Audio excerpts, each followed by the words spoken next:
Jika seluruh sejarah bumi sepanjang 4,5 miliar tahun disusun menjadi sebuah buku setebal 1.000 halaman, maka zaman kuarter, era kita sendiri, hanya mengisi setengah halaman terakhir. Halaman ini mungkin tipis, namun isinya paling padat. Justru di ruang kecil inilah hampir seluruh kisah manusia modern terjadi. Evolusi otak kita yang kompleks, lahirnya bahasa dan budaya, bangkitnya peradaban, dan semua bentuk dunia yang kita kenali hari ini. Kuarter adalah era geologi yang paling dekat dengan kehidupan kita, dimulai sekitar 2,6 juta tahun yang lalu dan terus berlangsung hingga detik ini. Periode ini adalah babak penutup dari era Cenozoikum, zaman mamalia. Namun, ia berbeda dari babak-babak sebelumnya. Kuarter adalah periode paling liar, paling tidak stabil, dan paling transformatif. Dalam 2,6 juta tahun terakhir ini, kita menyaksikan planet yang dipaksa terus berubah melalui siklus zaman es yang brutal. Ledakan evolusi megafauna, kemunculan spesies homonin yang cerdas, tumbuhnya peradaban, hingga perubahan iklim yang kini kembali mengancam keseimbangan global. Dan inilah cerita tentang bagaimana bumi mencapai bentuk terakhirnya, dan bagaimana satu spesies primata berevolusi menjadi kekuatan geologis yang mampu mengubah takdir planet ini.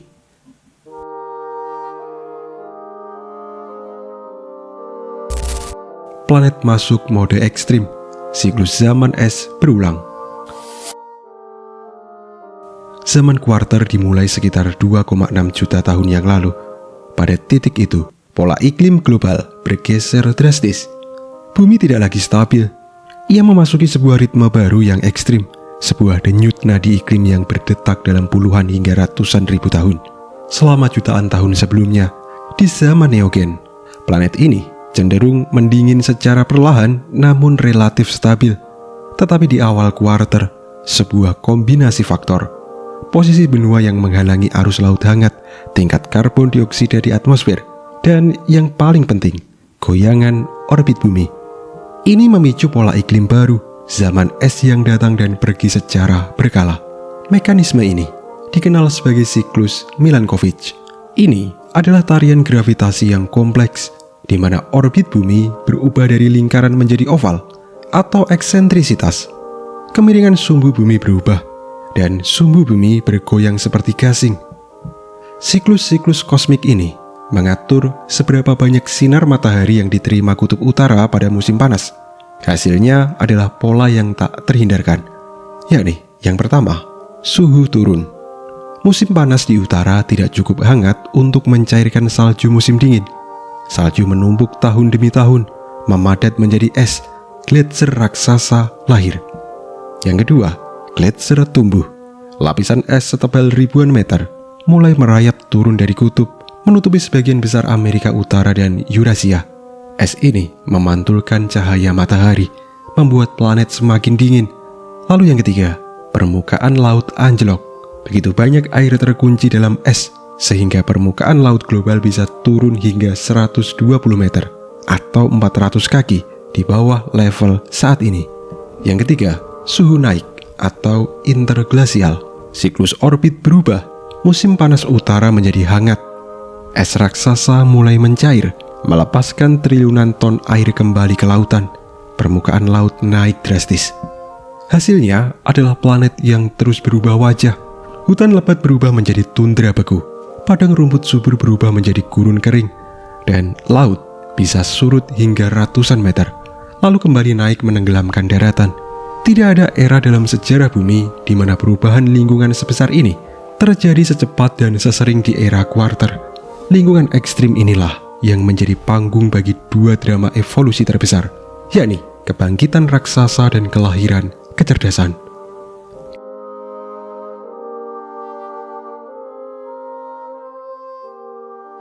Megafauna bangkit, dunia penuh hewan raksasa. Lingkungan yang keras, dingin, dan tidak stabil ini melahirkan makhluk-makhluk luar biasa. Ini adalah zaman terakhir para raksasa, megafauna Pleistosen. agar mampu bertahan dalam iklim dingin dan sumber makanan yang tidak menentu. Banyak hewan berevolusi menjadi besar, jauh lebih besar daripada kerabat modern mereka. Ukuran tubuh besar adalah adaptasi brilian. Secara fisika, volume tubuh yang lebih besar memiliki rasio permukaan ke volume yang lebih kecil, yang berarti mereka lebih efisien dalam menyimpan panas tubuh. Perut yang lebih besar juga memungkinkan mereka memproses makanan berkualitas rendah dalam jumlah besar, seperti rumput kering di padang stapa yang beku. Dunia kuarter adalah sabana dingin yang didominasi oleh hewan-hewan ikonik. Yang pertama ada mamut berbulu atau Mammuthus primigenius. Ini adalah gajah setinggi hampir 4 meter yang terbungkus bulu tebal, dengan lapisan lemak tebal dan telinga kecil untuk mengurangi kehilangan panas. Lalu ada badak berbulu atau Ceolodenta, tank biologis yang merumput di stapa Eurasia, menggunakan tanduk depannya yang besar dan rata untuk menyingkirkan salju.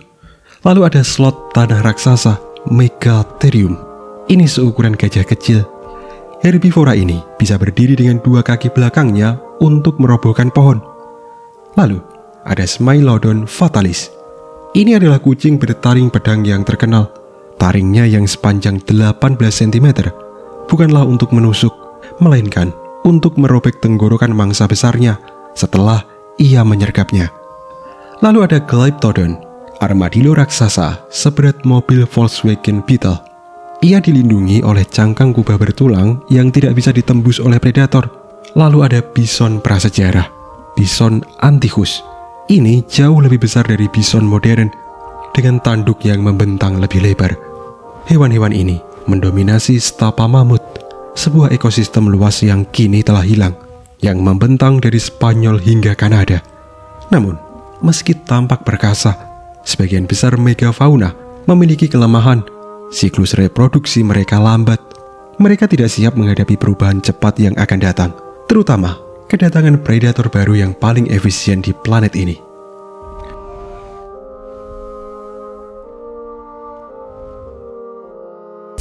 Spesies Homo muncul. Evolusi manusia dimulai di sini. Tidak berlebihan jika dikatakan bahwa kuarter adalah zaman manusia. Seluruh genus kita lahir dan berevolusi di bawah tekanan iklim yang tidak stabil ini. Di Afrika, primata leluhur kita, Australopithecus, terpaksa turun dari pohon ketika hutan menyusut akibat iklim yang mendingin dan mengering. Di padang rumput terbuka, mereka yang bisa berjalan tegak atau bipedal lebih efisien. Tetapi perubahan terbesar terjadi dalam tengkorak.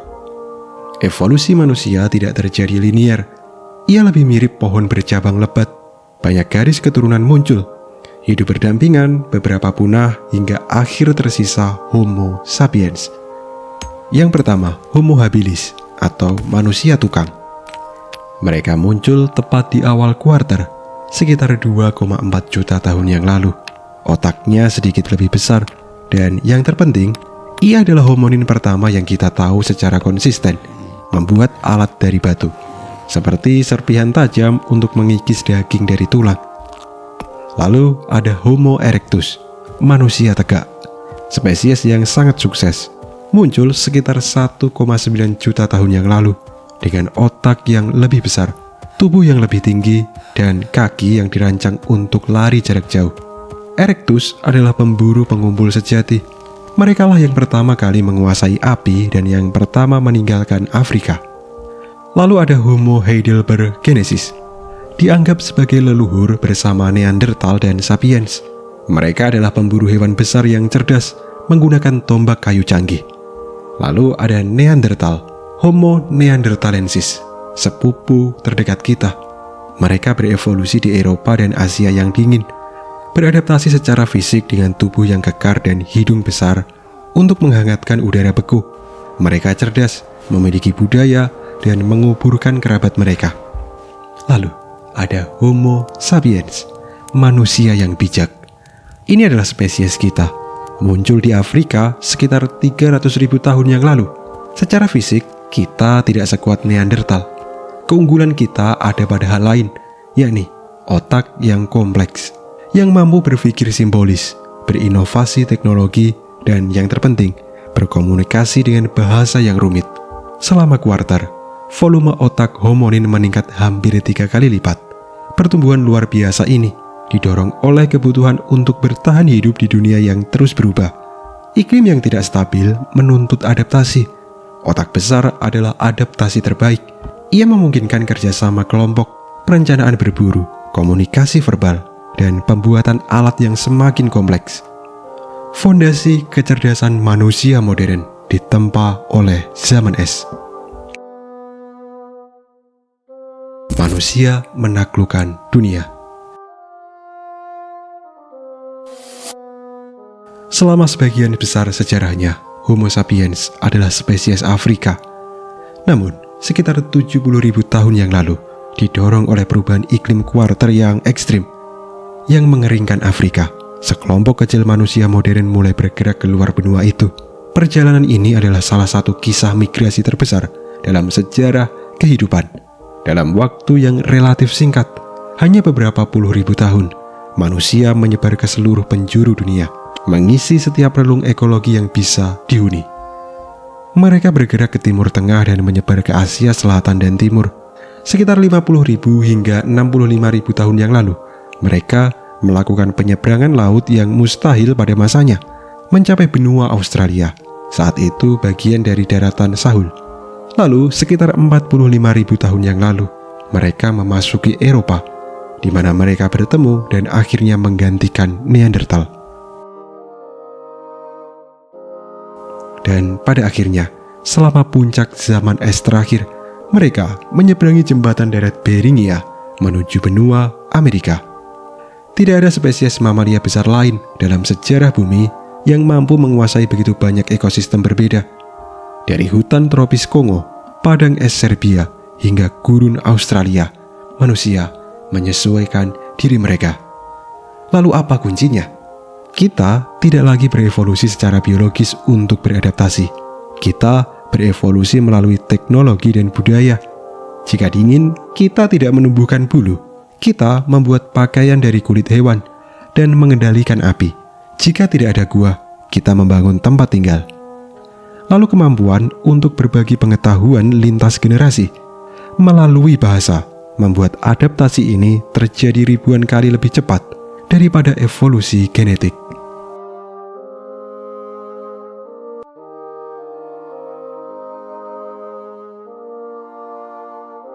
Kepunahan megafauna, misteri yang belum tuntas.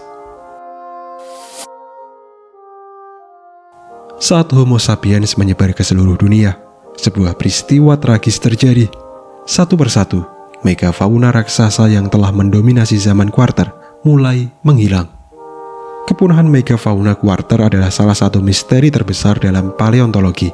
Mamut, mastodon, sloth raksasa, harimau bertaring pedang, badak berbulu, kuda liar Amerika, mereka semua lenyap, terutama dalam periode singkat antara 50.000 hingga 100.000 tahun yang lalu. Penyebabnya masih diperdebatkan, tetapi ada dua tersangka utama. Yang pertama, perubahan iklim. Di akhir zaman es terakhir, sekitar 12.000 tahun yang lalu, suhu global naik dengan sangat cepat. Stepa mamut yang kering dan dingin menghilang, digantikan oleh hutan lebat dan lahan basah. Ini menghancurkan sumber makanan utama para raksasa. Yang kedua, perburuan manusia, overkill hipotesis.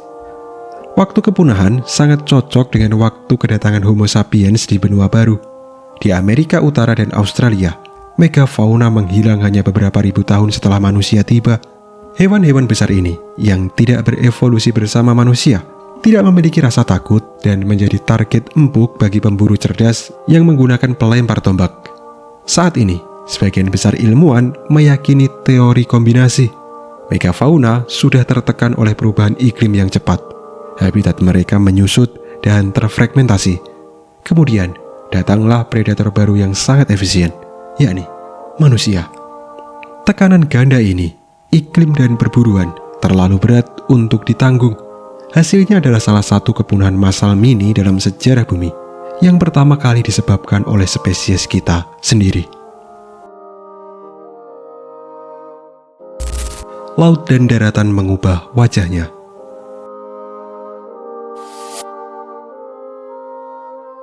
Perubahan paling dramatis di zaman kuarter mungkin bukanlah pada hewannya, melainkan pada geografinya.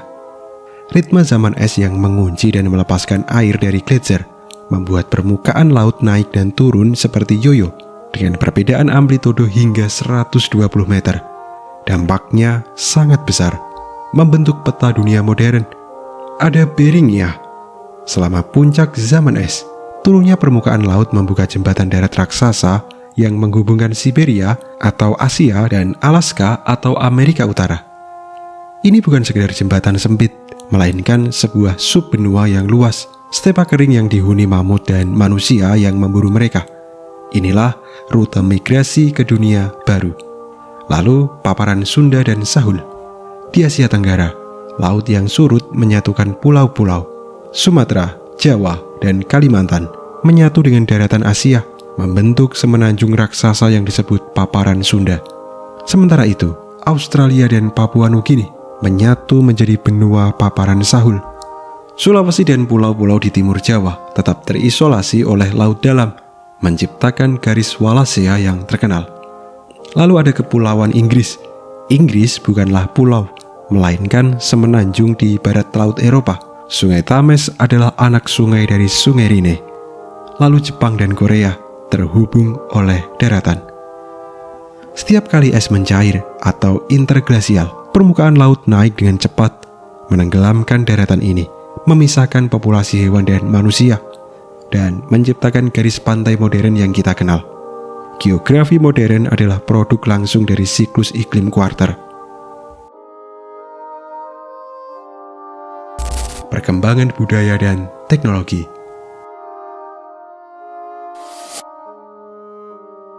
Kuarter bukan hanya tentang perubahan fisik manusia, tetapi juga ledakan perubahan perilaku dan budaya. Otak Homo sapiens yang kompleks mulai menunjukkan kemampuannya yang sebenarnya. Inovasi besar pada kuarter, zaman Paleolitikum atau zaman batu tua, menandai evolusi pikiran manusia. Alat yang presisi. Alat batu tidak lagi hanya kapak genggam kasar.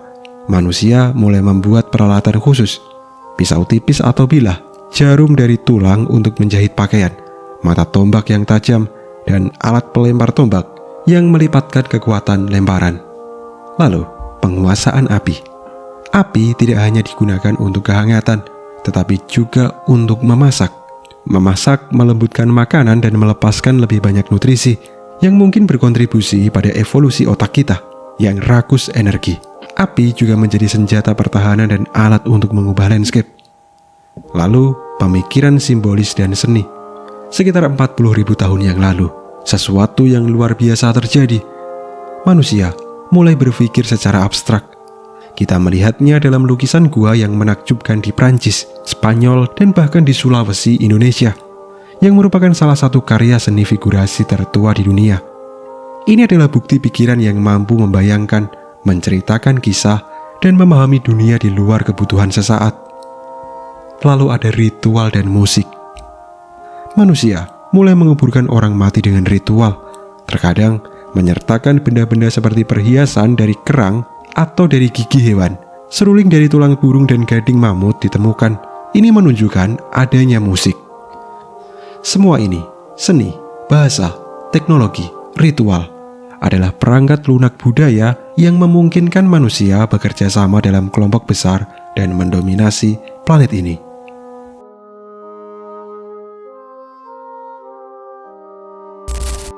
Kemunculan era es terakhir, Last Glacial Maximum. Sekitar 20.000 tahun yang lalu, bumi mengalami puncak zaman es terakhir yang dikenal sebagai Last Glacial Maximum, LGM. Ini adalah periode paling ekstrim dalam sejarah manusia modern. Suhu global anjlok, gletser raksasa setebal lebih dari 2 km di beberapa tempat, menutupi hampir seluruh Kanada dan Amerika Utara bagian utara hingga ke New York City, menutupi sebagian besar Skandinavia, Inggris, dan Eropa Utara, menutupi juga pegunungan di seluruh dunia dari Alpen hingga Andes. Separuh belahan bumi utara terkubur di bawah es. Manusia tidak hidup di atas es, tetapi di tepiannya, di lingkungan tundra yang brutal. Mereka bertahan hidup dalam kelompok-kelompok kecil yang terisolasi, berburu mamut, rusa kutub, dan bison di antara badai salju. Ini adalah ujian terakhir bagi adaptabilitas Homo sapiens.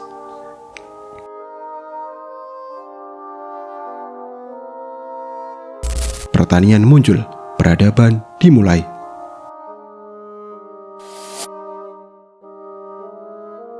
Sekitar 11.700 tahun yang lalu, siklus Milankovitch bergeser. Bumi mulai menghangat dengan cepat, gletser mencair, permukaan laut naik ke level modern, dan iklim global memasuki periode stabilitas yang luar biasa panjang, yakni Holocene. Zaman kuarter berlanjut, tetapi babak baru telah dimulai. Bagi manusia, stabilitas iklim ini mengubah segalanya. Untuk pertama kalinya, mereka tidak perlu terus-menerus berpindah untuk merespon iklim yang kacau. Di beberapa tempat di dunia, bulan sabit subur di Timur Tengah, lembah sungai di Tiongkok, dataran tinggi di Amerika Tengah, manusia mulai bereksperimen. Mereka berhenti hanya mengumpulkan biji-bijian liar, mereka mulai menanamnya. Mereka berhenti hanya berburu hewan liar, mereka mulai menjinakkannya. Inilah revolusi Neolitik. Dalam beberapa ribu tahun yang singkat, pertanian melahirkan surplus makanan. Surplus makanan memungkinkan sebagian orang untuk tidak bertani. Mereka menjadi perajin, pendeta, prajurit, dan pemimpin. Desa-desa kecil tumbuh menjadi kota-kota pertama. Revolusi ini melahirkan peternakan dan pertanian, kota-kota permanen, perdagangan jarak jauh, sistem tulisan, pemerintahan terorganisasi, peradaban besar pertama, Mesir, Mesopotamia, Lembah Indus, Tiongkok, dan peradaban di Amerika. Semua sejarah manusia yang tercatat, dari pembangunan piramida hingga peluncuran roket ke bulan, dari penemuan roda hingga internet, hanya terjadi dalam kedipan mata geologis ini, dalam 0,004% umur bumi. Dan semuanya terjadi di dalam zaman kuarter.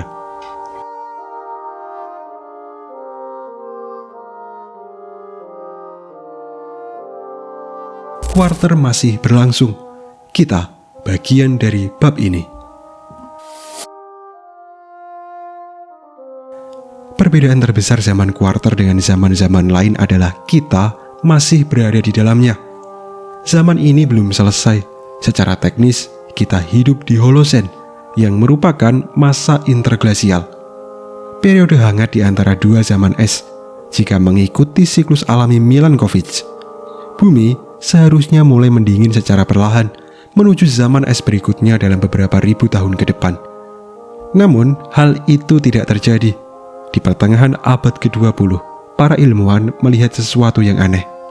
Suhu global tidak mendingin, sebaliknya, ia mulai naik dengan kecepatan yang belum pernah terjadi sebelumnya. Es kutub yang telah ada sepanjang kuarter mulai mencair lebih cepat daripada kapanpun dalam 11.700 tahun terakhir. Penyebabnya adalah satu spesies yang lahir dari kuarter itu sendiri, yakni kita, Homo sapiens. Revolusi industri yang ditenagai oleh pembakaran bahan bakar fosil telah melepaskan karbon dioksida dalam jumlah masif, mengesampingkan ritme alami siklus Milankovitch. Kita telah mengambil alih kemudi iklim planet. Banyak ilmuwan kini menyebut babak terbaru dari kuarter ini sebagai Anthropocene, era manusia. Dinamika iklim, naiknya permukaan laut, dan perubahan lingkungan yang kita alami hari ini adalah kelanjutan langsung dari pola yang muncul 2,6 juta tahun yang lalu. Hanya saja, kali ini, manusialah yang menjadi kekuatan pendorong utamanya.